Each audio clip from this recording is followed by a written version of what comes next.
Good morning.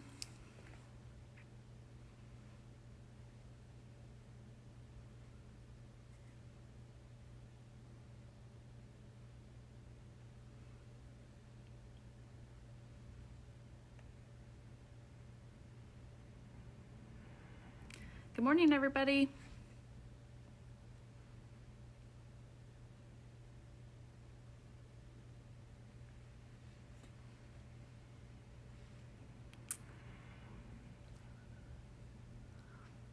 I'm so glad you're joining me today.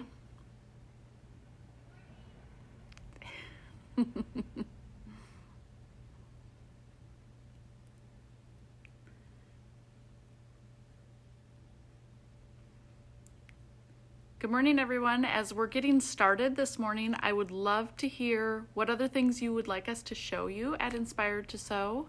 I know that some people want to see more fabric, so I have some more fabric that I want to show you today, a couple of new lines.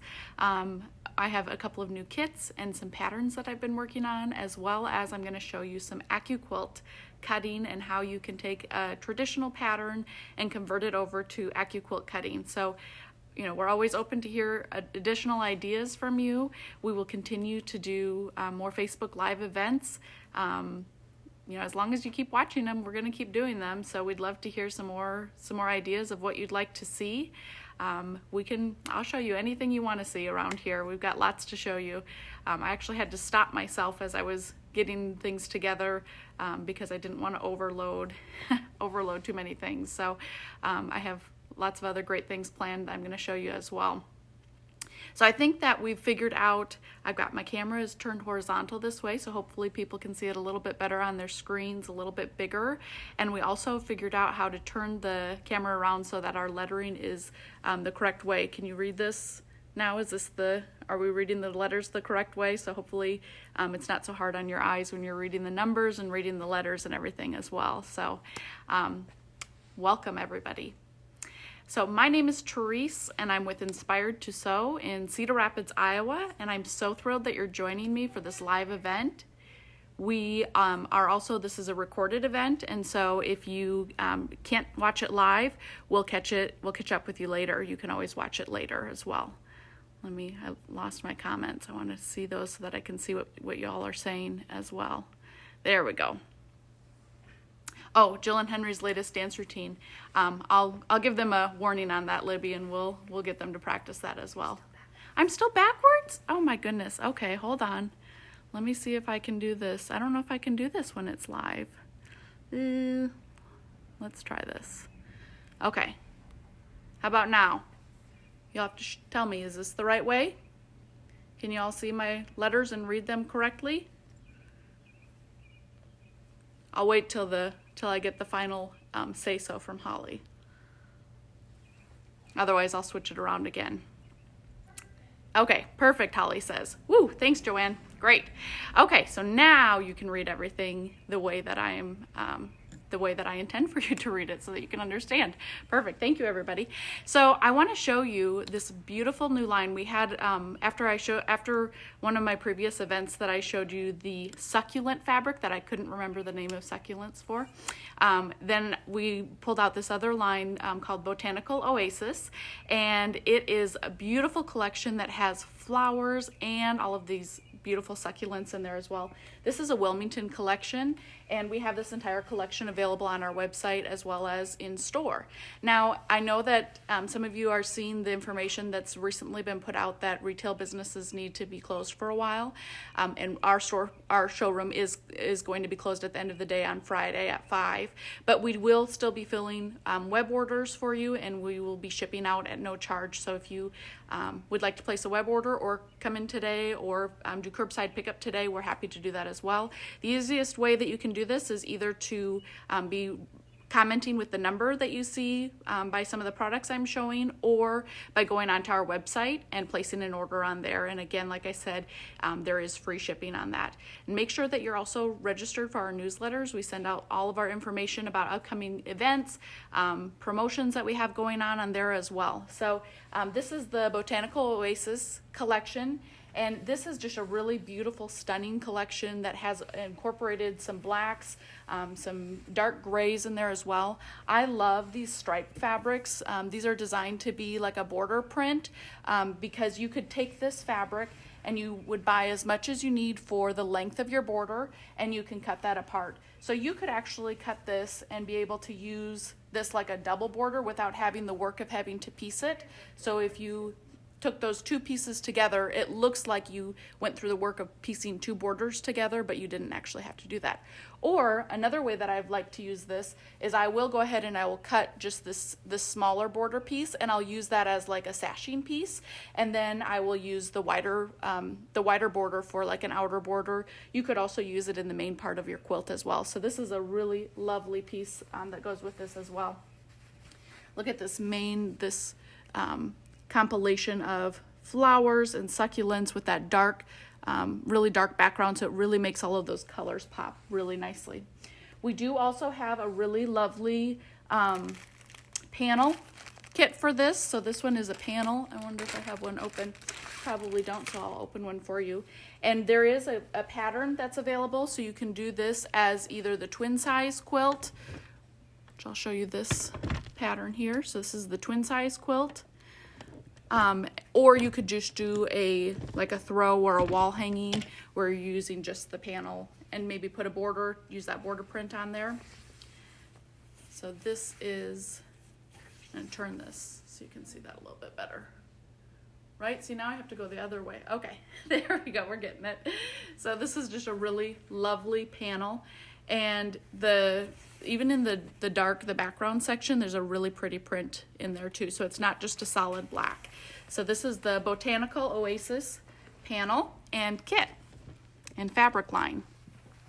So we're gonna go over this way, and I wanna show you, maybe see some of my friends in the background.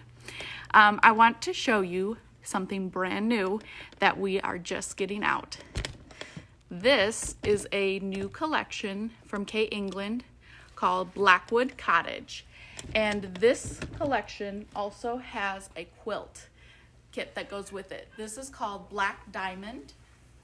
And this kit, go on this way.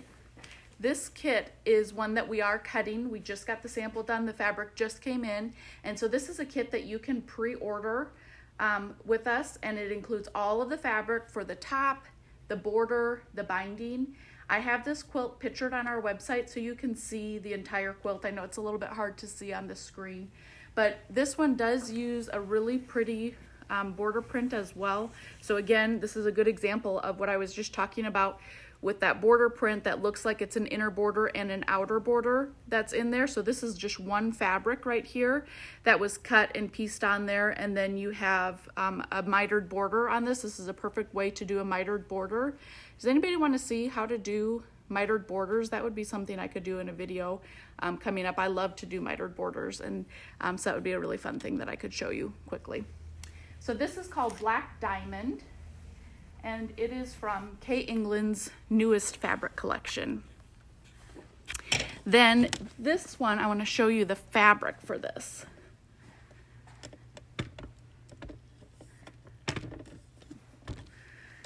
Okay, so this is some of the fabric. So this is that border fabric, and you can see how it incorporates your blacks, a little bit of some grays and some creams and taupes that are all in here as well. So this is that border fabric with that wider border and this smaller border in there. This one, this is a really lovely fabric that has like the dots in the background of it and the florals. This is just a really pretty collection. This is called Blackwood Dotted Floral. How apt. And then we also have, so it's all blacks, grays, taupes, and creams. So it's kind of like a neutral collection.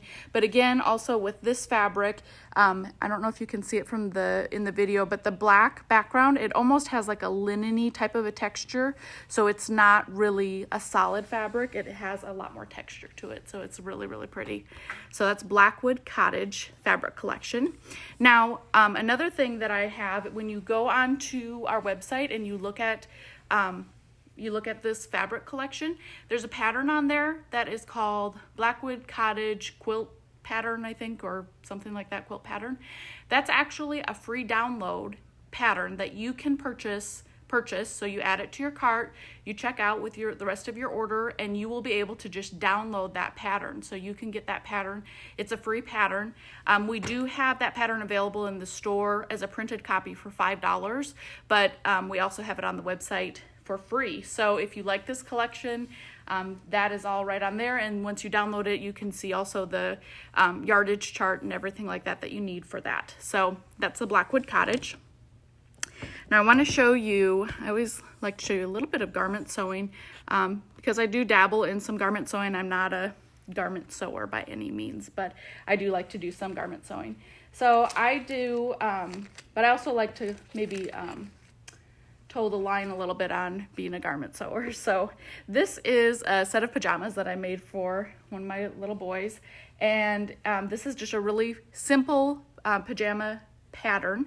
And where I towed the line, or kind of cheated a little bit, was that I took a ready-made shirt and I took a little piece of the fabric that I used for the pants and stitched that onto that. So I didn't actually sew the shirt because, you know, making knit shirts for little kids that are going to outgrow them really quickly, I felt like that was a lot more work than maybe what I wanted to do. So I just made the pajama pants. So these just have a simple elastic waistband on them. There is a little cuff on the bottom of the pajama pant as well to finish the edge. So you have a nice little finished edge with this cuff. And then I took a little piece of that fabric and I appliqued it onto the knit top. So I took that fabric, I put some Vilene, the fusible interfacing on there, and just did a zigzag stitch to stitch around the edge. And these pajamas have been worn a lot, so they definitely still hold up over time. But this is a really fun pattern. There is actually a top in this pattern as well that you can make.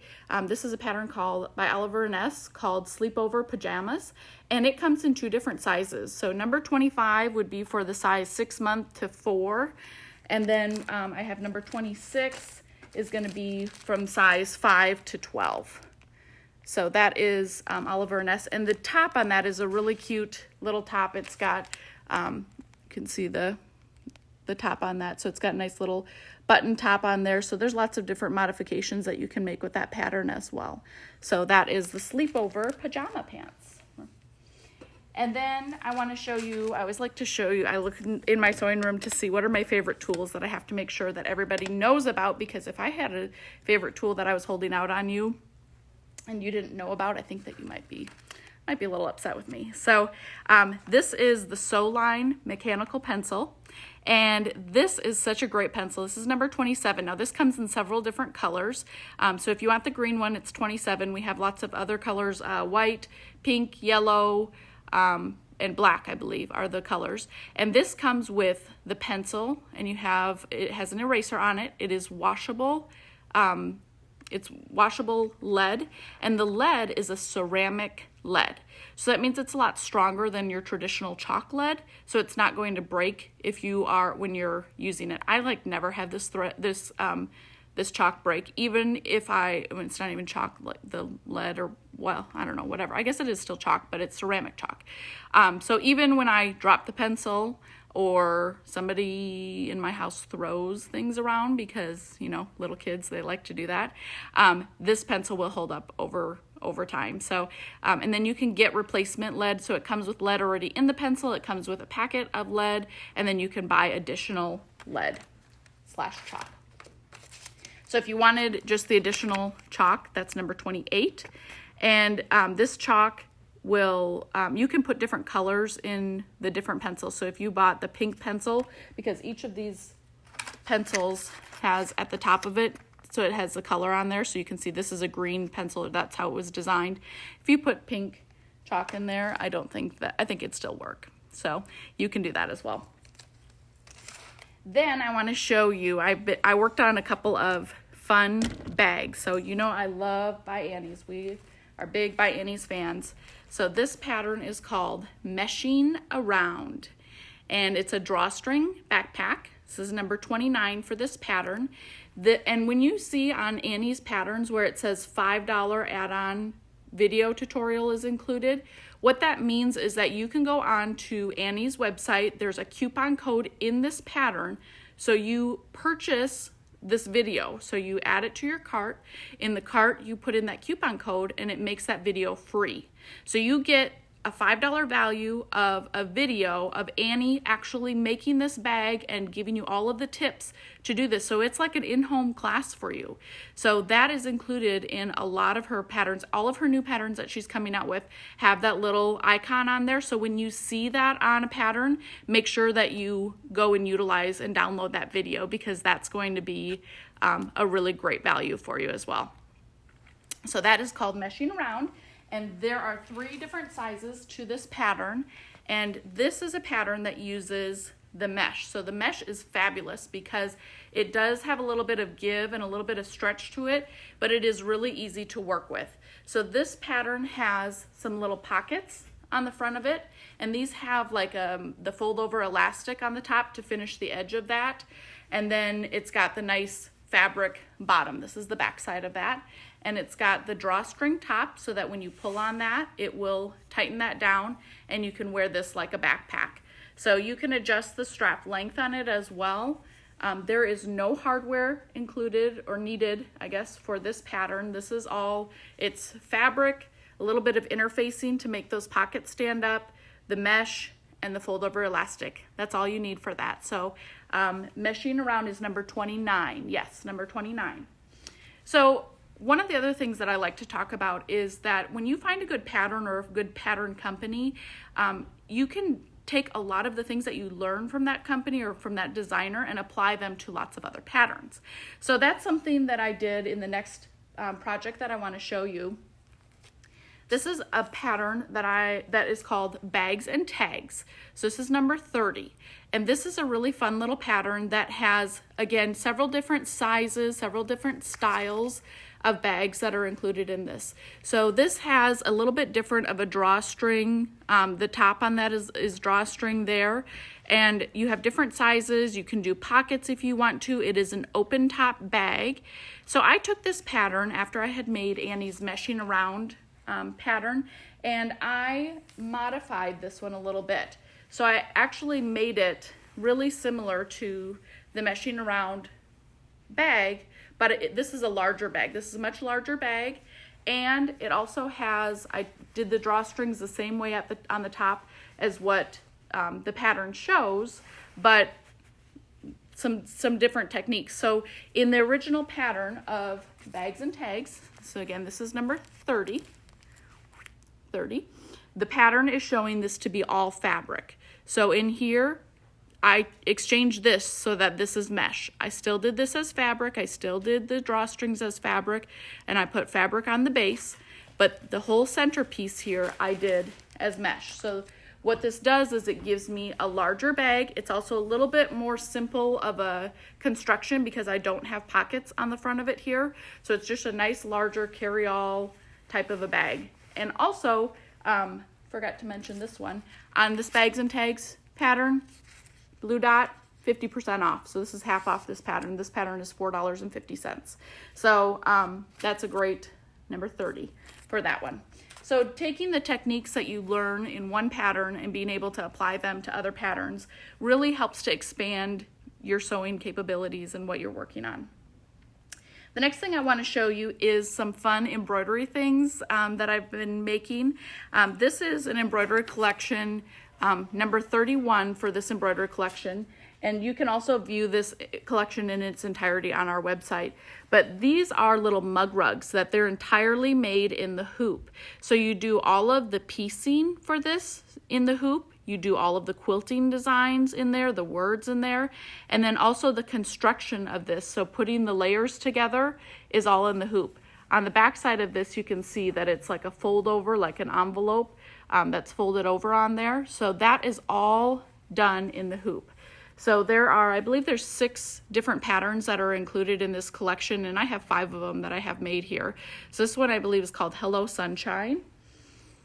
This one is upside down. So this one is a cute little bird.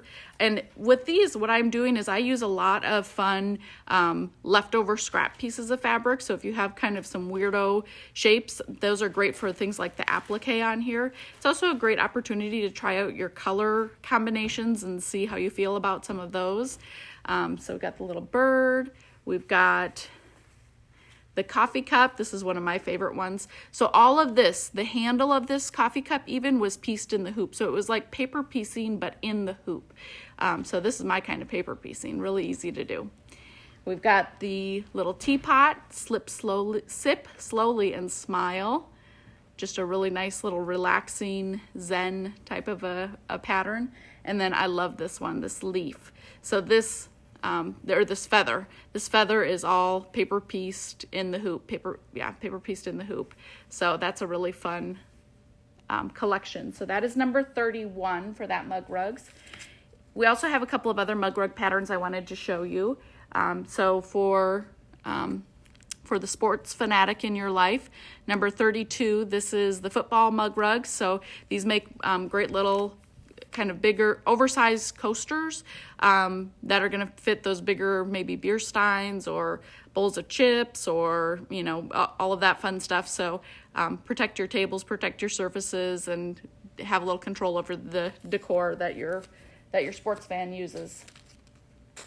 We also have this pickle pie collection. So this is number 33, and this is a really cute little collection that has like coffee cup cozies for it, or koozies, as well as the mug rug. So there's several different patterns that are included in this one. So number 33 for that guy. All right, so speaking of biennies, I was on a little bit of a biennies kick, and I wanted to show you another fun little project that we have. This is called the Quick Zip Case. So this is number 34. And this is a really cute little zippered case that you can hold all sorts of fun things in. So this is the case. And I keep like all of my extra power cords and everything, my USB sticks and everything stay in this little bag. You can certainly put your sewing notions and everything in there as well, but I want to show you how simple this bag pattern is. So you look at this and you say, oh my gosh, that's like a square, that's really difficult to sew through. This is all done with the soft and stable interfacing, and so when you sew through multiple layers of this, it really compacts down. You actually don't even need to use a walking foot when you're sewing with the soft and stable fabric. You can use a regular foot for this. So I will use a walking foot maybe if I'm doing the quilting on this, but when I go to actually do the construction on this, I will not need to use a walking foot. So I want to show you, I'm going to flip this bag right side out or inside out to show you the construction on this. So even on the inside, Annie's patterns even have you finishing the inside of all of these seams with a little piece of binding, so you have a really nice edge finish to it. So before, like the last step of the construction of this bag was to create it as this boxed version. But before you did that, it was just a flattened, just like a piece of fabric that was flattened around. Then you take those corners and you box the corners. So you just fold those over, box the corners, and that creates that boxed, that three-dimensional look. And also you leave that in there because when you turn that right side out, then having those corners in there helps to create the stability, the structure for this. So this is nice and stable on the corner of this. And that's because it has that extra piece of fabric that's in there as well. So that's number 34 for the Quick Zip Case. These are something that you could do some quilting on some soft and stable and crank a bunch of these guys out really quickly. So, when this is all over, you're going to want to have something to give to your friends, some fun little project to give to them. This would be a great one. So Quick Zip Case. Okay, you want to see some more quilts? I've got a couple more quilts I want to show you. So this is kind of I want to show you this, and then I also want to get your feedback and get your ideas on how we would proceed with this. So this quilt, this blue and white quilt, is a quilt that I have made, and this was done from a program that we did in the store a couple years ago called Graceful Gardens, and this is a really fun quilt that I made and did a simple layout. So there's lots of different layout options that you can do with this, but I tried to keep this to be a really, excuse me, a modern take on a quilt. And so I have all these different sizes of blocks that are incorporated in here, and I was able to set them all together by using some alternate, just white space blocks in here to create the layout to make this work. Now, I brought this in to show you a couple different things. First off, the layout of this pattern. Now, this is something that we do have available, the patterns to do this. And we also, there's a video series. This was designed by Kay England. She is the designer of this quilt pattern and of the book. And she also did a video series to go along with it. So we had that video series available that we wanted to see how interested people were in doing a program like this. So it could be something that was done right at home, that we would be able to find a platform that we could get the videos to you and you could work along with this at home. So if you're interested in this, I would love for you just to write Graceful Gardens, send us a comment about it so that we can contact you when so we can see if there's enough interest for us to be able to do this, and then we will contact you once we have the details together for that. So Graceful Gardens is the name of this, and this was so this is another layout option that you can see for this. So this was a more traditional layout option for the Graceful Gardens setting. And so this is doing like the columns of quilt blocks to sew those together. So this is Graceful Gardens. Then I wanted to show you the original book. So this is the original book that all of these blocks came out of, was Journey to Jericho. So this is number 35 for this book. This book is also half off right now. So Journey to Jericho is where all of the block patterns came from. And this is quilt blocks and symbols inspired by the Bible. So there's some nice little stories that go along with all of the blocks that are in here as well. And this book was written with very traditional patterns, but we are converting them in the videos over to smart piecing, so you can use your rotary cutter for a lot of these to be able to cut out with. Some of them can be Accuquilt cut, but it's more written as traditional sewing. So when this book was first printed, it was all printed with templates, so you had to do everything as templates. So in the video series, we show you how to do this with traditional patterns as well. So I'm a really big fan of taking great basics or great blocks and turning them into something else. So with this pattern, with this book, I also took one of the blocks that's in the book, and I oversized the block to make an entirely different quilt. So that is what this quilt is. So this is a quilt that I made out of one of the blocks in the Journey to Jericho book, and I used my Accuquilt cutter and the 12-inch cube to oversize these blocks so that I am working with larger pieces in here. Now, if you buy the Journey to Jericho book, I will include the cutting directions for using the Accuquilt cutter and the 12-inch cube to do this quilt. So if you purchase this book, I will automatically include those patterns for you. So this was a great way to kind of use up my scraps. This is a really scrappy batik quilt. It's all done with batiks.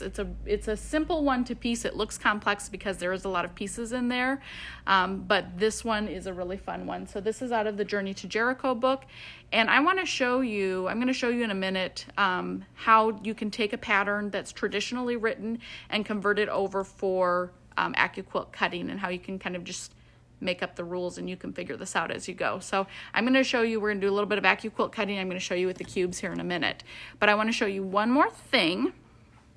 Another new thing that we've just added onto our website is we've added all of the Jennifer Sampu Sky fabrics onto our website. And when you look at, so these fabrics are Ombre fabric, and this would be a great these are beautiful fabrics. So this is the full length of these fabrics. I mean, look at how lovely these are. So we have a picture of on each of these items on our website. You can also see the full scale of what that ombre looks like from selvage to selvage, so you can see what that looks like as well. And I just got word that we are getting kits for the cover quilt on the Ombre Quilts book. So this is called, now I have to remember what it's called. I have it on our website, Dawn Star Quilt, that's what it's called. So Dawn Star Quilt is a kit that we are getting. It's coming in May.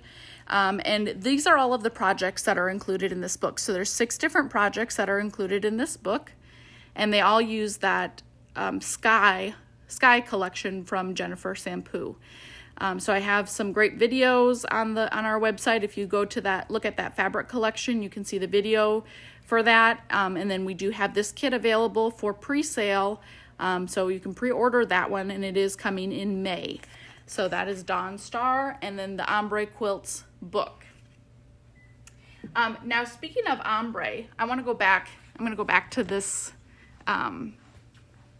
Graceful Gardens quilt really quick, this blue and white one, because this quilt was made primarily with ombre fabric. So go the right way here. So because of having all of these blue blue tones here, I cut this primarily out of ombre fabric. So what I would do would be to take the ombre fabric, and I would cut all of like that medium blue apart, and I just kind of separate that out by color, so that like everything from this fabric was cut from the same piece of ombre fabric. So you get a lot of variety in color and texture, and you can make it like basically a 2 fabric quilt. I would maybe put, because of the new Sky fabric collection has so many lovely shades and colors, I would probably incorporate 3 or 4 different fabrics into it. But if you did 3 or 4 fabrics and you just took those and cut those apart, you would have this gorgeous quilt for something like this. So when you look at 2-color quilts, it doesn't have to be the same blue and the same white, or the same red and the same white, or the same yellow and the same black. You can create this whole variety of textures by using something like an ombre fabric. So I wanted to show you that as well. Now I want to show you a little bit of cutting. We're gonna go over to the Accuquilt area, and I'm gonna show you a couple of new things that we have. So I'm gonna bring it over here. All right, we'll try that. I'll see how I move this in a little bit. So this is another new kit that we have put together. This is by Robert Kaufman. So Robert Kaufman put this kit together. It's called Leafy by Elizabeth Hartman, and this is a really great collection. This includes the pattern as well as all of the fabric to do the top and the binding. And so this is what that kit looks like with all of the fabrics. It has a jelly roll in there to use as part of that. And then this is using a lot of the Essex linen fabric, so you have this really great feel for fabric on here. So 37 is the number for this kit. So this is called Leafy, and like I said, it's all all-inclusive kit. So that is a really great one. And so I want to show you how you can take a traditionally written pattern and convert it over for something like Accuquilt. So I have this pattern. This is a Villa Rosa pattern, Wild Rover, and this is one that I used my Accuquilt cutter to cut out entirely. So there's 2 different ways that you can do Accuquilt cutting. You can either really try to convert it over so that it's exactly the size of what that pattern is, but sometimes that means that you maybe have to buy a different cube size to make it exact, and sometimes the patterns are written with kind of weird instructions or weird sizes that maybe they don't correspond with an Accuquilt with a cube setup. So then you can just take this and take the shapes out of it. So what I did with this was I took the shapes that I had and I turned them into an Accuquilt cutting option. So I'm going to try to turn this down here so that you can see my table. There we go. Okay, so these are the basic, move this out of the way. These are the basic shapes that are in that Accuquilt, in this Villa Rosa pattern. So it's a large square, it's a small 4-patch section, and it's a half square triangles. So that's basically what makes up the blocks in this. So, you know, I could look at the pattern on here and I could look at the sizes and the dimensions, or I can look at the cube that I already have. Now a cube is set up that it has 8 different dies that are in there. So it's got squares, half squares, quarter squares, rectangles that are all in there. So I could take any of my cubes and I could look at this and say, okay, it's got a big square and a small square and a half square. So I could make this pattern work with any size of cube that I have, because the beauty of the cube is that you don't have to worry about the sizes at all. They've already done the math for you. They've already figured that out. All you have to do is worry about the shapes and make sure that they're going to work together. So this was cut with a 12-inch cube because I wanted to use big pieces of fabric with this, but you could also cut it with an 8-inch cube. So I have an 8-inch cube here, and you can look at this and see, here's my half square, so that would cut that piece. Here's my large square, so that would cut that piece, and here's my small square. So this is a die that has 4 small squares included on one. So I don't even have to worry about, okay, with seam allowances, is this gonna fit with this? Is this gonna fit with this? Since it's in the cube, it's going to work. So that's really the beauty of working with a cube system like this, is that you don't have to figure out the math. You don't have to figure out what's the finished size of this. It's really just about the shapes and being able to make that work with your patterns. So you can take any pattern that you have and reconvert this. Now, the one thing that I will say to you, and that we always recommend, is when you are doing this, especially when you're starting to learn something like converting patterns over, cut out one block, sew one block, and make sure that it works before you go and you cut out all of your fabric into all of your blocks, because you really don't want to, you know, have that be a mistake that you make. You would rather make a mistake with one block than to cut out your entire quilt and find out that it doesn't work. So I would highly recommend that you do that and just cut out one of your blocks at a time. Now, I have another thing I want to show you with Accuquilt, and I'm going to come over to this other side. So this is a quilt that I made using one of the Accuquilt dies, and this is one, so I'm kind of, Jill was talking the other day about her scraps and how she works with her scraps and what kind of scraps she has left over. I'm kind of the queen of like making it work. So I don't have any problem putting all sorts of different weird things together, and you shouldn't either, because these are all great fabrics. So in here I'm going to point out a couple of fabrics that are a little bit non-traditional. So this fabric right here, let me see if you can see that. This fabric here is a voile fabric or a lawn fabric, so it's a lighter weight drapier fabric. All of the blues here, these are all denims. So these are varying weights of denim, they're varying colors of denim. This one, let's see, this one right here is like a silk dupioni. So it's kind of got that sheer silk dupioni fabric in it. This one over here is a corduroy fabric. And what I love about all of this is it just adds more texture to this quilt. This one is a pin tucked fabric. So they make some fabrics that are already pre-pin tucked, or if you were trying out your pin tucks and want to see how that works, that's a pin tucked fabric. So there's all sorts of fun different kinds of fabrics that I've incorporated into this quilt. But this is a really great pattern, and the quilting on this I did just with a walking foot, and just kept it along one side of my stitching, and did that stitching there, and so it was all quilted with the walking foot, and created this really cool kind of secondary pattern with the quilting. But the pattern, the pieces that I used are an equilateral triangle. So this equilateral triangle is a really fun one to piece. It's similar to like the tumbler block that you can see on Accuquilt cutting, but it is a really fun one to piece. So I'm going to cut out a couple of those pieces so that you can see what that is. And then I'm also going to find one of my friends, this is to my friends that are listening that are here, my walking foot and little sample that I left up on the cuddle fabric. Somebody will go gather that for me so that I can show you something else I did with the quilting. So this is the Go Big cutter. Jill was talking about this yesterday in yesterday's video. So this is the electric cutter. There's also hand crank models of the Accuquilt Go cutter, and you can cut up to 8 layers of fabric at a time with this Accuquilt cutter. Over on the cuddle fabric there on the to the left, Paula. So with this Accuquilt cutter, and we could cut them either right side up or right sides together. It doesn't really matter what you're doing with this, but I'm going to just cut through 4 layers of fabric for right now. So I just layer these on here. Thank you.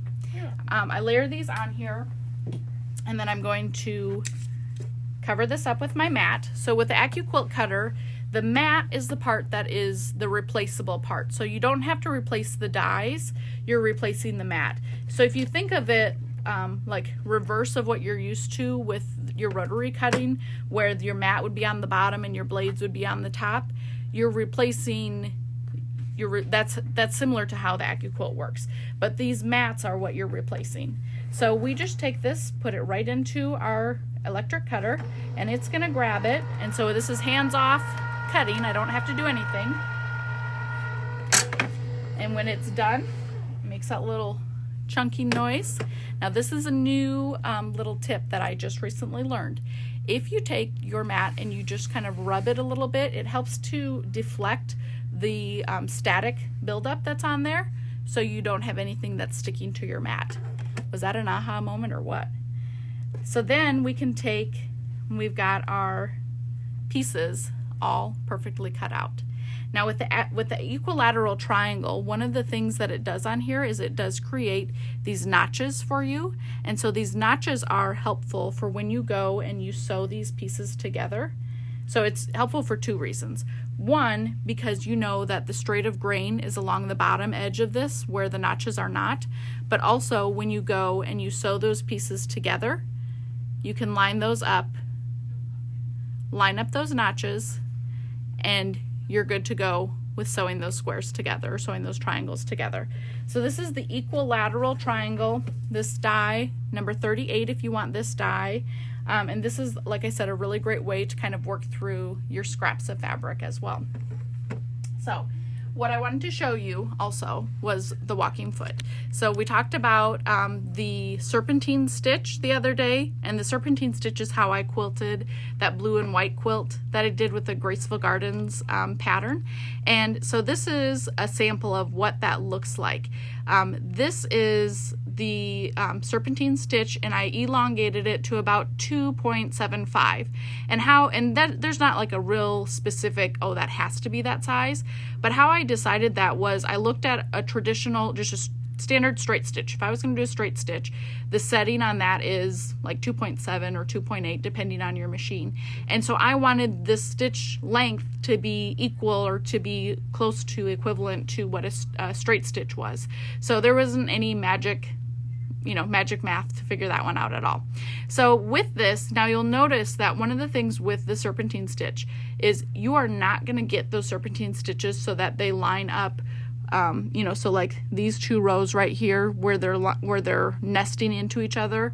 That's not the goal of this. The goal of this is it creates this really great texture and finish to it when you don't have to worry about that. So do not try to worry about that because it'll drive you nuts. It's just not going to work. So what I do with this is I take my walking foot. So this is your walking foot, and walking feet all pretty much work the same way. This little part has to go over the needle bar. So over where your screw is to put your needle in, this needs to go over that. So when I put my walking foot on, I typically will put it on kind of at an angle. So I get that on there first and then put the rest of my foot on. So that's my little tip for putting a walking foot on. And I will take and I will either mark the very first, like the center line of my quilting stitches, or I will find a seam on my quilt that I want to start. It doesn't have to be exactly in the center, but about in the center. And I start in the center and I work my way out. And when I do the serpentine stitch, or when I do any parallel stitching or anything like that, I am alternating between, I will start at the top and I'll go down, and then I'll start at the bottom and go back up, and then start at the top, down, bottom, up. So that way I'm not starting at the top and continuing to go from top to bottom, because if that happens, your quilt is actually going to like warp. It will change the shape of your quilt by doing that. So you want to start in the center and work your way out and try to kind of keep things even and balanced that way. But I want to show you the alignment on this, because when I go and I do my first row of stitching, this is how close that stitching is. So you can see how, like if I had that centered over that center piece, you can see how my previous row of stitching is actually overlapping. So this is pretty close with the quilting. You could spread it apart and say, okay, I'm gonna, if this was gonna be my next row of quilting, then I'm gonna line this up with this outer edge of quilting here, and that would be a little bit more spaced apart. But if you wanted something that looks this close, you can see how I am overlapping the outer edge of my previous row with the outer edge of my walking foot. Can you see that? So that's how close I did it. Now again, look at what this is. It's a sample. This is where I can test this out, because once you start doing this on a large quilt, if you have stitched 2 rows on a throw size quilt or a queen size quilt or even a baby quilt, and you say, oh, that's way too close together, I'm going to drive myself crazy doing that, or that's way too far apart, you are not going to be happy with yourself having to pick that row of stitching out. So doing something like this, taking a little sample, taking a scrap of your fabric and trying it out is going to save you so much time and so much headache. You also get to check out your tension, make sure your tension setting is correct, make sure you like your stitch length. So sample, sample, sample. Also, later on, when you say, I don't remember what I did exactly on that or what that looked like, I keep all of these kind of things in one of my drawers, so that I can remember down the road, oh yeah, this is a technique that I know how to do, and this is a sample to prove that I can actually do it. So I would hang on to all of those samples so that you are comfortable with doing that as well. So I hope that I've taught you some fun tips, that you saw some new things that you're excited about learning about, and that I helped you be inspired to sew today. Please let us know what questions that you have. We are answering our phones today. Even when we're not here, you can leave us a voicemail and we'll get back to you as soon as we can. However, email, Facebook Messenger, all of those things, you're going to get a faster response because we have more people that are checking those things than are actually in the store to check those. So we can't wait to see you soon, or talk to you, or virtually see you. And we'll be back for more Facebook Live events very soon. We'll see you later. Have a great day. Bye.